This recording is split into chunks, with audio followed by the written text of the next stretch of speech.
Recording. All right, Bubba, Matt, everyone, anybody else who wants to know about Achilles tendonitis. Matt's a high volume runner, and whenever somebody gets Achilles tendonitis, the first thing I want to ask is what changed? What did you do differently? Because a lot of times it's an overuse injury, right? So if you did something different, like new pair of shoes, started doing hill repeats, took the inserts out, something like that, those can be trigger events.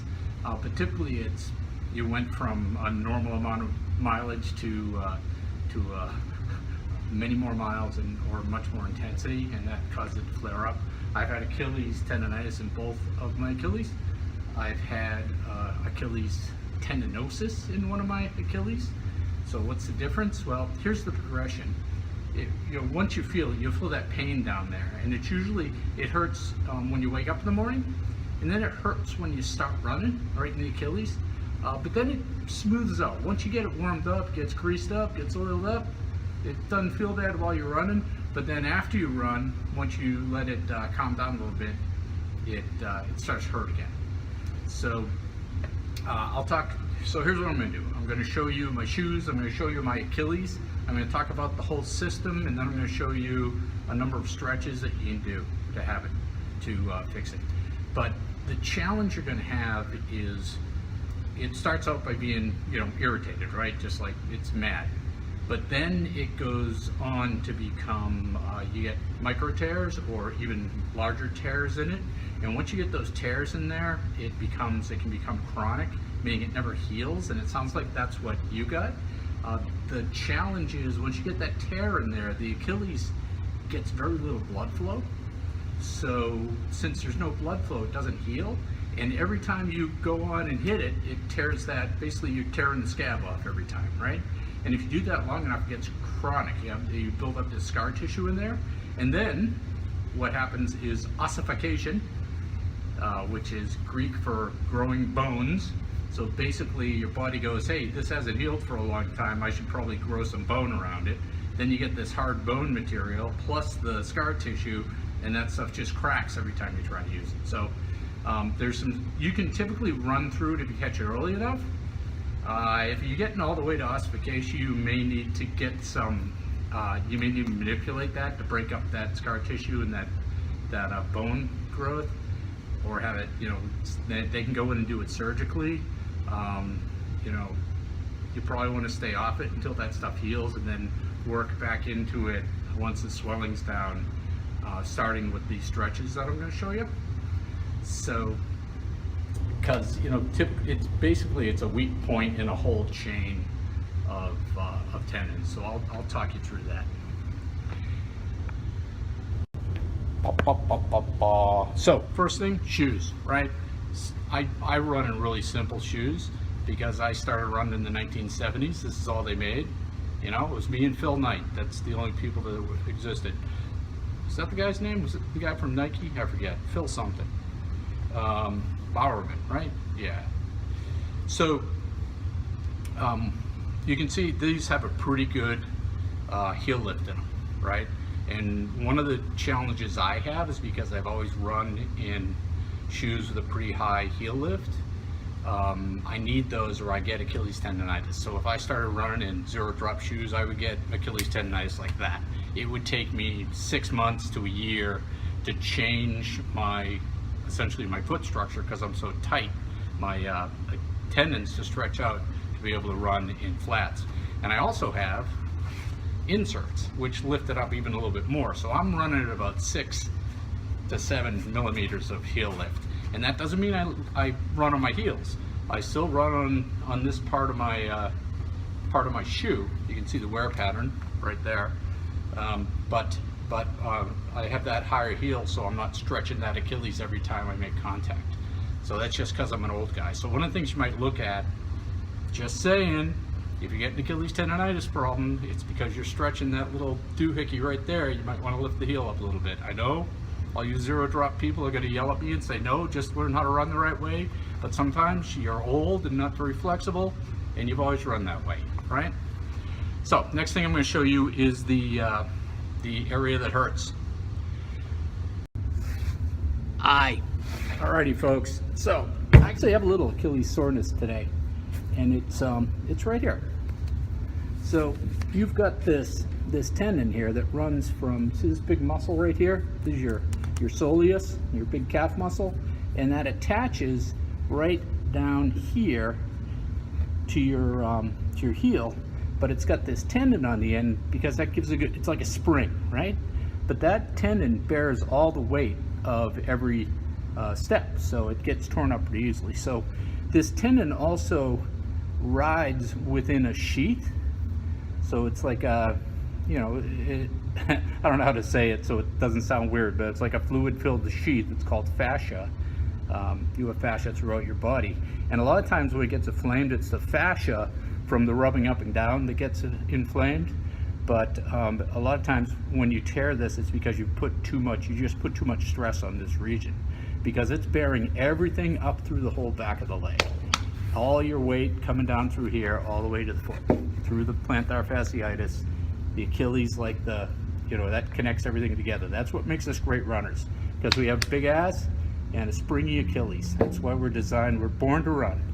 So that's the bit we're gonna stretch, all right? Because typically the Achilles is just the weak link. It's actually the whole chain that's tight. And if you stretch the whole chain, the Achilles included, you can sort of run through an Achilles tendonitis problem and fix it. It'll get better as you run, as long as you work it. So let me show you how to work it. I'm going to show you my magic stretches. So let's see how we can do this. Okay, folks, the first stretch in this series of stretches is a basic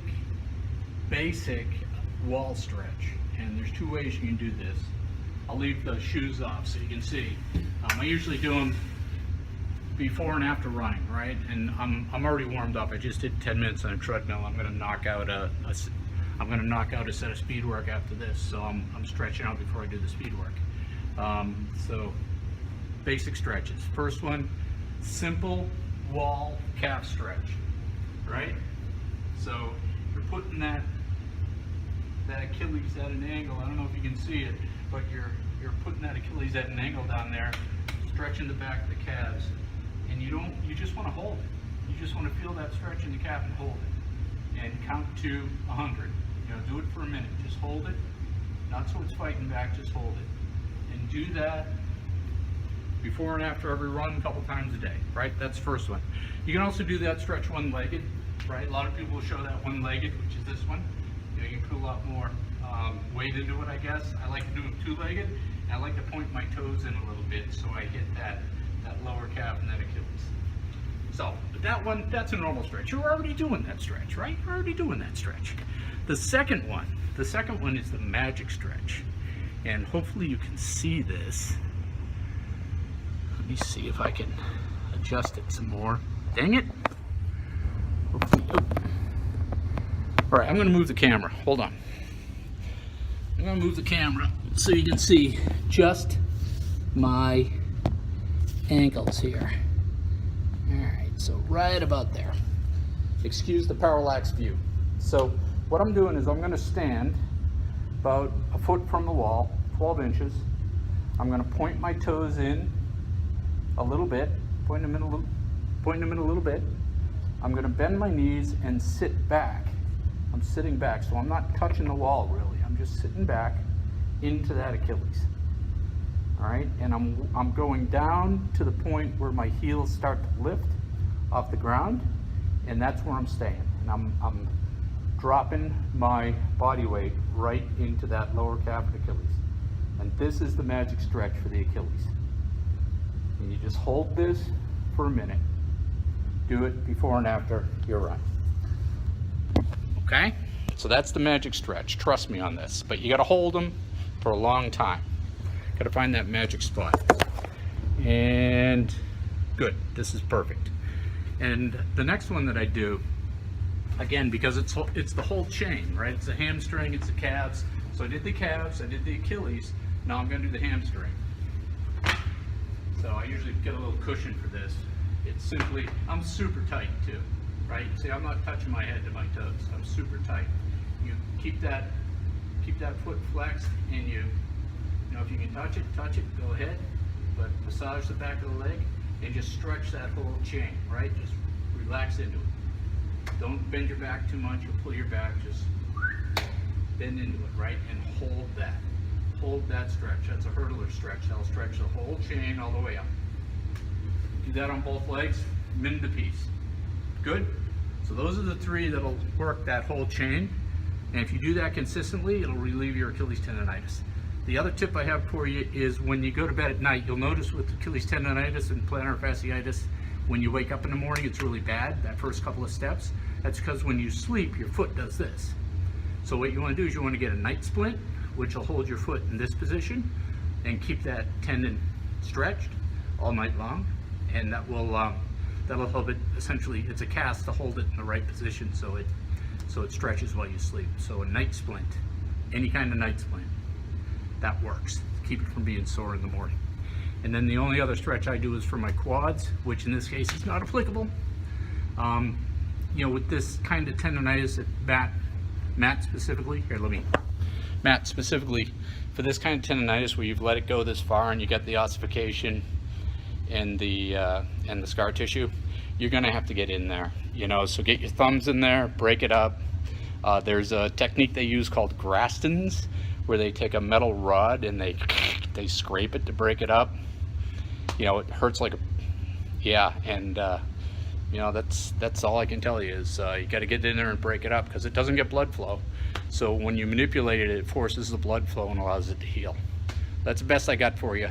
All the other stuff they tell you to do, you know, icing it, ibuprofen, that's all band-aids. That isn't going to heal it. You got to work it, you got to stretch it, and you know, stay with it. Might take a year, but yeah, I think I was off my feet for probably 3 months with the Achilles tendinosis. I did something stupid and tore that. So, you know, take care of yourself. All right, good luck.